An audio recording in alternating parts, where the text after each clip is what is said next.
کا تعلق ایک ایسے فرقے سے ہے، مفتی منیب الرحمان کا تعلق پاکستان کے ایک ایسے فرقے سے، تکفیری فرقے سے ان کا تعلق ہے کہ جو اپنے علاوہ پورے پاکستان کے باشندگان کو کافر سمجھتے ہیں۔ تو قیامت تک یہ مسئلہ ہی رہے گا جب تک مفتی منیب الرحمان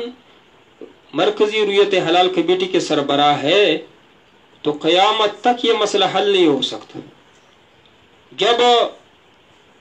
رمضان کی چاند کے لیے، عید کی چاند کے لیے ضروری ہے کہ ایک بشرہ مسلمان گواہی دے گا، ایک بشرہ یعنی مسلمان ہونا شہادت کے لیے شرط ہے، اور ان کی کتابیں اٹھا کے دے یا میڈیا والے ان کے پاس جا کے پوچھ لے کیا یہ بات درست ہے کہ تم لوگ بریلیت کے علاوہ، بریلی مسلمان کے علاوہ باقی مسلمانوں کو کافر نہیں سمجھتے؟ تو جب سمجھتے ہیں تو ان کے ہاں پٹھانوں کی، بلوچوں کی، سندھیوں کی، پنجابیوں کی، یعنی کہ جو بھی بریلی نہ ہو ان کی گواہی ان کے ہاں مقبول ہی نہیں، کیوں اسلامی مسئلہ یہ ہے کہ گواہ کے لیے مسلمان ہونا شرط ہے، اور ان کے ہاں باقی جو لوگ ہیں مسلمان ہے ہی نہیں۔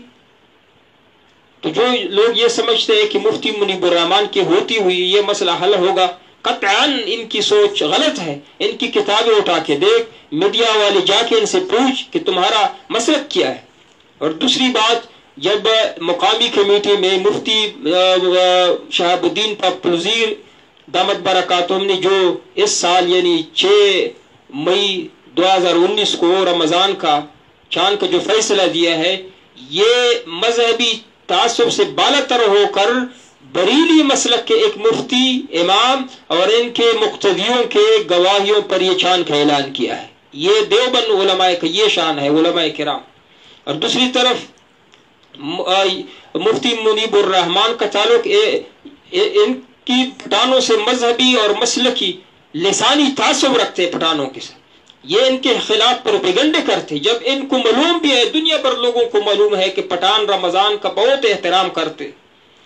سال بھر رمضان کی استقبال کرتے رہتے۔ قبائل جتنے ہیں PPK میں، انہوں نے ایک خاص مقامات بنائی ہوئی ہیں چاند دیکھنے کے لیے، اور باقی جو ان کے لوگ ہیں جو مزاروں پہ چرس پیتے، بنگ پیتے ہیں، جو ان کے لوگ بریلی لوگ، یہ ان لوگوں کی گواہی کو، یہ جو چاند کی طرف قیامت تک یعنی موت تک دیکھتی بھی نہیں، چاند سے کوئی عارض نہیں،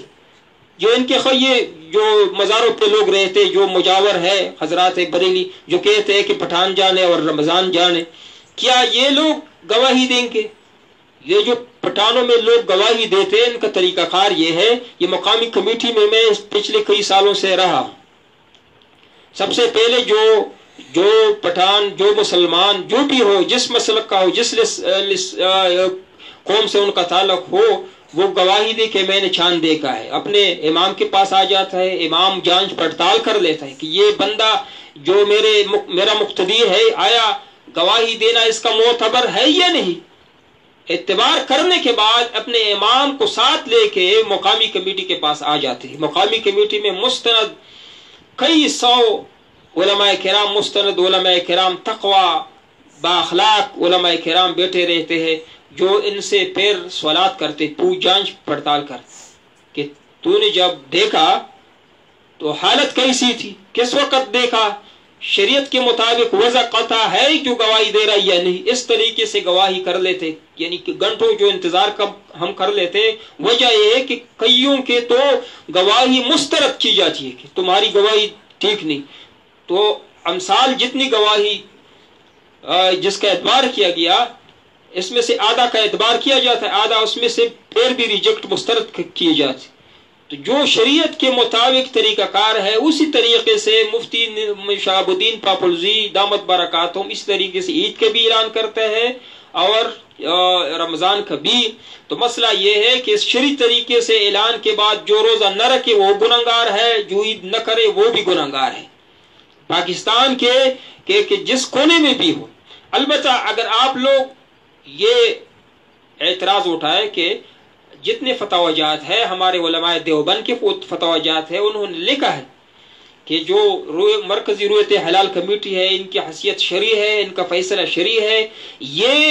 اس کمیٹی کے دفاع میں لکھے گئے یہ سارے فتاوی جات۔ اور پہلے جب ان کی شرعی حیثیت تھی لکھے گئے، جب ان سے حسن جان رحمت اللہ، مولانا حسن جان رحمت اللہ علیہ، اللہ ان کے قبر کو نور سے بھر دے، وہ بھی مستفی ہوئے، بڑے بڑے علماء کرام اس کمیٹی سے اس وجہ سے مستفی ہوئے کہ جن کی حیثیت شرعی نہ رہی۔ تو یہ فتاویات جو پہلے لکھے گئے ہیں آج اس پہ کیوں چسپا کرنا چاہتے ہیں؟ باقی لوگوں نے اعتراض کیا کہ 1400 سال تک کوئی کمیٹی نہیں بنی ہے،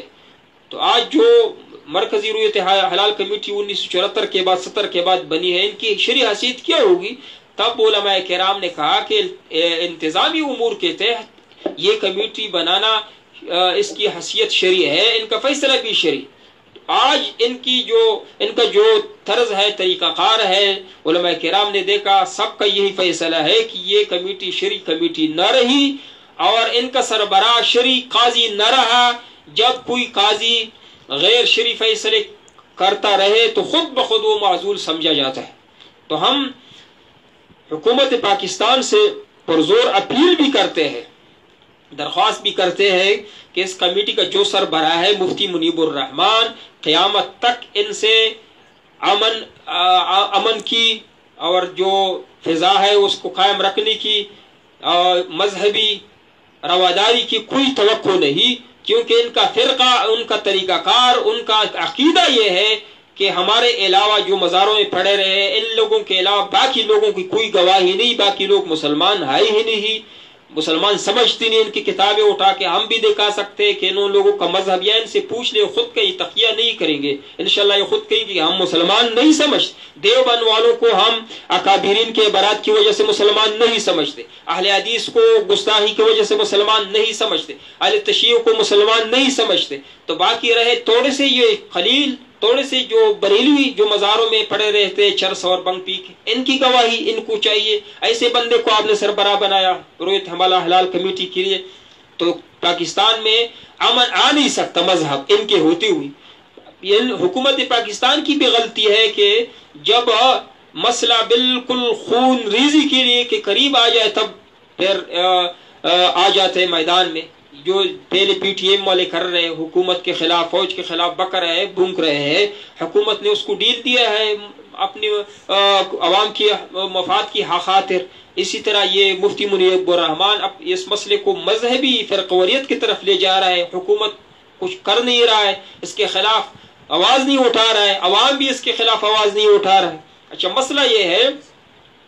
مسئلہ ہم نے پہلے بھی ذکر کیا کہ جو مقامی کمیٹی جو شرعی طریقے سے جنہوں نے فیصلہ دیا ہے رمضان کا، ان کا روزہ ہے شرعی روزہ، اور عید کا جو اعلان کرے ان کا اعلان وہ شرعی عید ہے، اور مرکزی رویت حلال کمیٹی جو مفتی منیب الرحمان کا جو اعلان ہے، جو فیصلہ ہے وہ غیر شرعی ہے، وہ اس کی صلاحیت خود شخصیت بھی غیر شرعی متنازع ہے، اور ان کا فیصلہ کیا شرعی رہے گا۔